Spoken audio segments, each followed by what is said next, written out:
These are Orthodox answers for. These are questions I get from Bible believers. Sometimes they just call themselves Christians, Protestants, Sola Scriptura, Bible-based churchgoers, those sorts. Asking about the Eastern Orthodox Church, and these individuals seem to know the difference between Eastern Orthodox and Roman Catholic, that there is a difference, let's just say. Why do your ministers wear such fancy costumes? And I thought the Catholics went overboard with playing dress up. Didn't Jesus condemn such things? Um,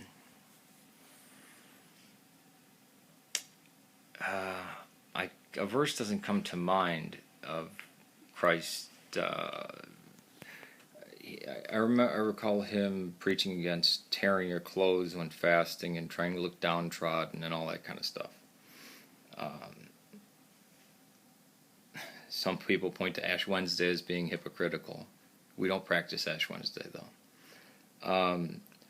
As for the ministers wearing such fancy costumes, before Christianity became the religion of an emperor, I believe it was, here, let me just tell you, they wore white robes. Because it says we'll all be wearing white. So they wore basically white robes. Kind of like you see the just a white tunic or robe with the hood. Basically that was it. And the lay people wore whatever. Women covered their hair in certain cities. Men were not allowed to cover their head. I believe the priest was allowed to have his head covered because this was the leader of a congregation, just like there's some of the women didn't have their head covered, and they were leaders in the church. Well, after the persecutions, and when Constantine got into power, some point in between Constantine and Theodosius. Now, Constantine just tolerated all religions. It wasn't until decades after he had died that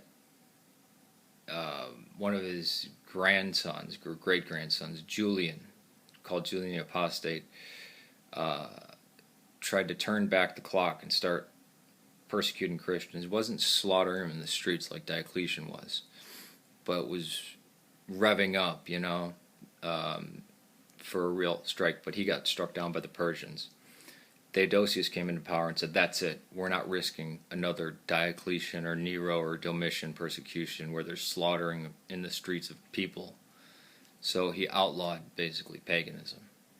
In between that period, you had these people walking in wearing rags, or just, it was hard to get things white back then, especially if you weren't rich. You couldn't do the dry cleaning, which was actually urine.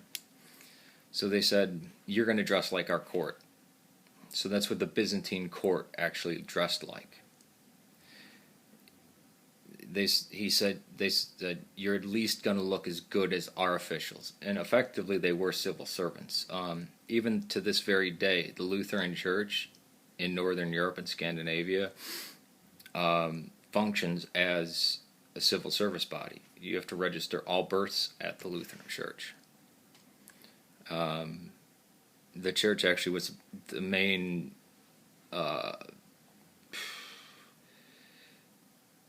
civil service place government of the world back then, of Western Europe, or of Europe at least. Kings basically just stole your money. They didn't, build roads, have hospitals, keep documents on land. That was all done by the church. So they kind of got sucked into this role. But they were dressed just like the civil servants and the Byzantines. And since we don't change things ever, John Chrysostom fiddled a little bit with that, but ever since they put us in those, they put our priests in those those vestments, it's stuck. Byzantine Empire has been gone for 500 years. How many Orthodox does it take to change a light bulb? Change? What's change? Because we do not add or subtract from what we've been given by the apostles at all. Alright, that's the end of that one. Peace to you. May God save Serbia, Syria, and Ireland, and please pray for the Christians of Syria.